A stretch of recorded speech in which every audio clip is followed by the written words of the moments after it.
All right, let's jump right into this explainer. If you're learning English, nailing your verb tenses, it's literally like finding that one missing puzzle piece that finally makes everything click. Today, we're diving into a super foundational grammar concept, the past continuous tense. We're going to focus on exactly how we talk about actions that were in progress at a very specific moment in the past. Let's get to it. Here's our quick roadmap for today. First, what is past continuous? Second, the grammar formula. Third, making it negative. And finally, some practice time. Section 1. What is past continuous? The background action of a story. So, you know when you're telling a crazy story to a friend and you really need to set the scene? Well, think of the past continuous as exactly that. It's the background action. By definition, it describes an action that started in the past, continued for some time, and was still happening at a specific time.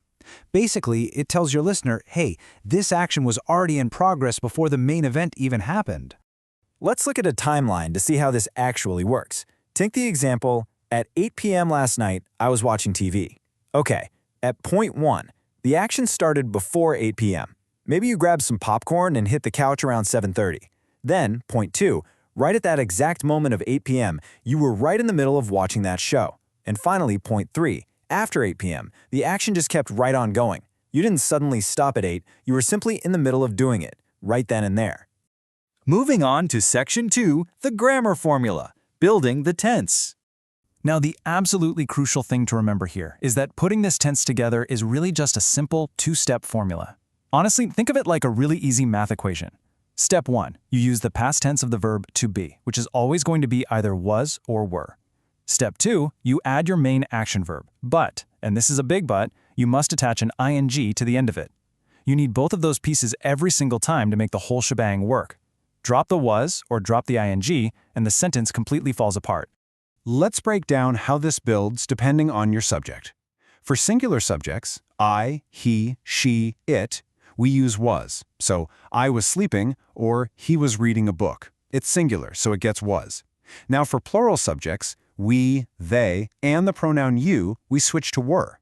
For instance, you were talking too loudly, or they were playing outside. Check it out. Every single example perfectly follows our formula. Was or were plus that ing verb. Simple, right? All right, Section 3, making it negative, adding not.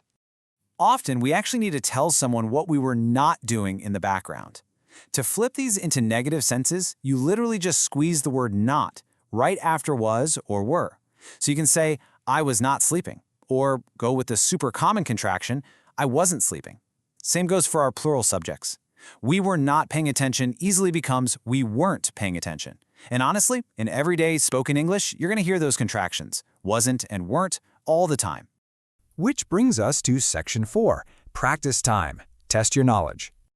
Okay, it's time to see what you've learned. Try completing this sentence. At 10 a.m. yesterday, she, and the verb is work. Think back to the formula we just talked about. She is a singular subject, right? So which version of the to be verb do we grab, and what do we stick onto the end of the word work? I'll give you just a second to lock in your answer in your head. Boom! There it is. At 10 a.m. yesterday, she was working. You grab the singular was, you take work, and you slap that ing right on the end. Awesome job if you nailed that one. Let's try another one, maybe a slightly harder challenge this time. Complete the sentence. They, and we need the negative form of the verb listen, to the teacher. Pay really close attention to the subject here. It's they, which means it's plural. Oh, and remember that rule for making it negative that we literally just covered? And the correct answer is, they were not listening. Or, if you naturally went for the contraction, they weren't listening to the teacher. Since they is plural, we use were, we slide in our not, and we throw that ing onto listen. Absolutely perfect. All right, here we go. Your final exercise. Complete the sentence. I and the verb is eat, lunch when it started to rain. Now this right here is a fantastic example of the classic background action scenario we talked about at the very top of this explainer. What was the background action happening right when that rain started? Look at that. I was eating lunch when it started to rain. I love this because it brilliantly illustrates our whole core concept.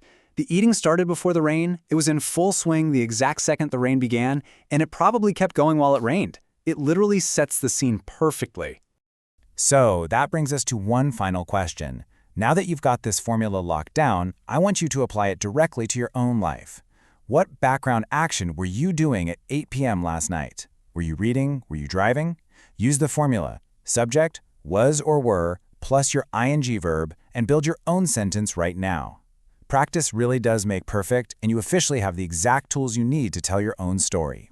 Thanks so much for hanging out and learning with me today on This Explainer. Keep practicing, and I'll catch you next time.